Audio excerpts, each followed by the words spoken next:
Hey YouTube family, this is Clashing with Andre, and welcome back to another video. So in this episode, I'm going to be showing you guys some of the loot that I've been getting in Crystal League, and I'm also going to be showing you a new attack strategy that I've been using that's actually really fun. Mostly I use giants and some archers and stuff like that, as you guys have seen in plenty of my other videos, but what we're going to be doing today is a lot of hog rider attacks. So we're going to have a lot of hogs, about 24 hogs each time, with 8 wizards to help clean up, 4 healers to heal your queen while she queen walks and takes out enough of the defenses so that your hogs have no trouble whatsoever going through. And as you can tell, the loot here is pretty dang awesome. So 3,772 dark elixir on that one, 444,000 gold, 353,000 elixir, and plus the bonus that I've been getting being in Crystal 2 is really good compared to Gold League. So one thing I mentioned in my previous videos is that I like to find my sweet spot for a specific league. So for me, Crystal 3 and Crystal 2 is my sweet spot because I can still attack people in Gold League, as you will see from all of these replays. So for this strategy, you're going to want to use a couple hogs to hog pull, and unfortunately I had to use one more just to gather them all together because I fail at hog pulling, but that's besides the point. So you're going to use both of your spells. I've seen a lot of people only use one poison spell at a time, but you can stack both of your poison spells and it will still do the same amount of damage and take out a dragon. The second part is you're going to want to walk with your queen. That's obviously a given.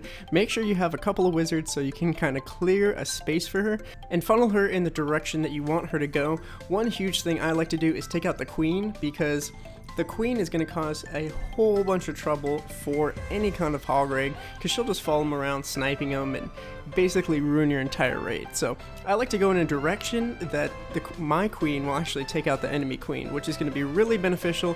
And if you can take out those clan castle troops, you're pretty much already there, because by this point, if your queen is still up and you have your healers up, you're taking out defenses and you're clearing at least 1/3 of the base. If you clear 1/3 of the base, you're going to have a very easy time with your hogs taking out the rest of this base, and then using the rest of those wizards to clean up around the outside of the base by starting on the outer ring where they are.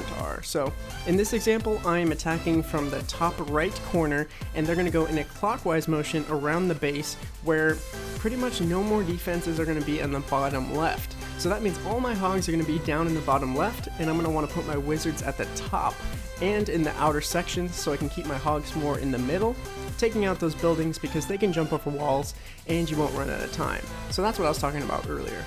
Another thing you might want to do, if you have enough time, because you only have 30 seconds to decide if you want to attack the base and plan out your attack, is to try and place your queen in a position where she can mitigate a lot of those giant double bomb locations.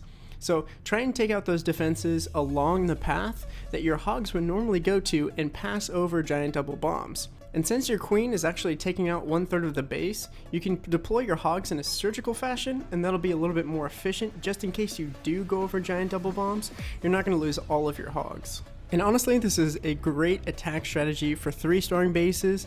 If you're going to be pushing, it's not the greatest for farming. I'm just doing this for fun because I enjoy queen walking and doing different kinds of queen walking strategies, because that's one thing I really love. As all of you guys know, people even comment, hey, you should change this channel name to Queen Walking 101, but people modify this and you can do less hogs. You can do like 6 to 8 hogs, 12 hogs, put in more giants, so you can do kind of a little bit more of a rush, put in more wall breakers, etc, and change it up to be a little bit more efficient.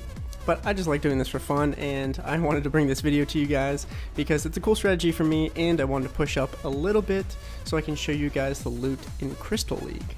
And let me tell you, the loot in Crystal League is absolutely amazing, and there's one huge reason why I love farming in Crystal League. As you can see from these replays that I have in this video, this is going to be my regular farming video in Crystal League, but I'm going to be coming out with another video where I'm going to be dark elixir farming using Super Queen in Crystal League. Now the point that I wanted to get across with that is that Crystal League is very versatile. So you can go up to Crystal 2 and find Crystal League players with a ton of dark elixir.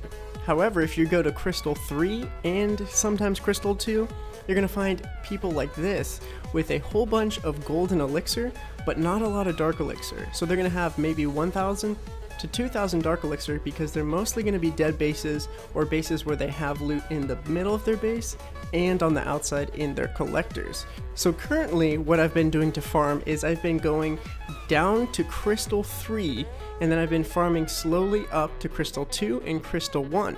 And what that does for me personally, since I'm a Town Hall 9 with all my defenses maxed out and I just need to upgrade my royals and my walls, that means I can upgrade 2 walls by the time I get to Crystal 2 or sometimes Crystal 1, and then by that time I'm finding more people with just dark elixir.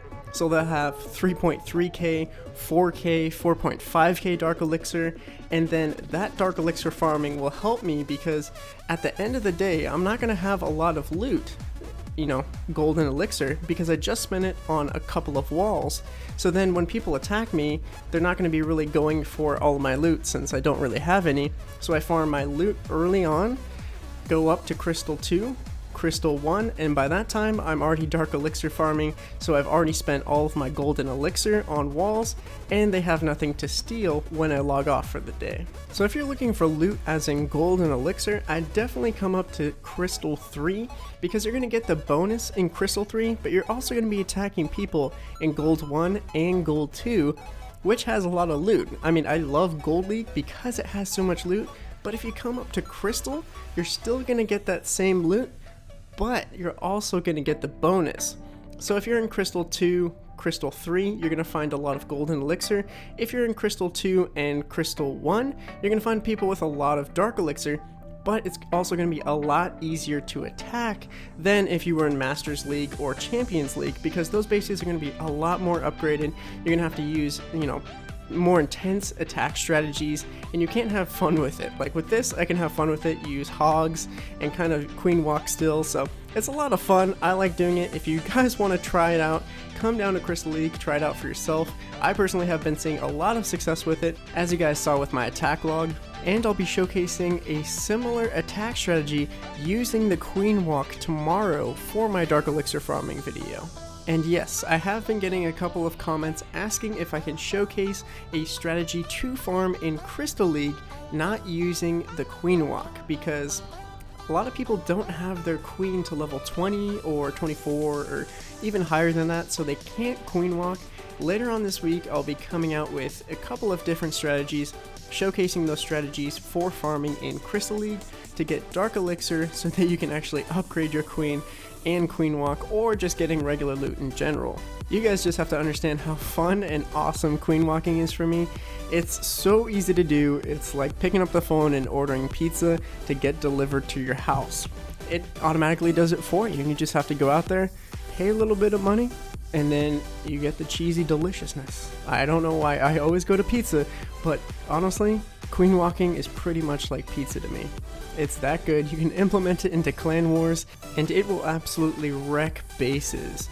In my last clan war recap video, a clan member of mine uses queen walk to take out 2 air defenses and the queen with the clan castle troops, and then starts his attack. He didn't use one single golem, so that's just the capabilities that it actually has, and it's just an amazing attack strategy, very versatile, and that's why I love it so much. And for those of you who usually ask the most efficient way to cook up this troop composition in your barracks, I would say it's 1 healer each barrack, 2 wizards each barrack, 1 wall breaker in 2, and 2 wall breakers in the other 2, 3 heal spells. Usually you don't have to use all 3 heal spells, I just use them because, why not?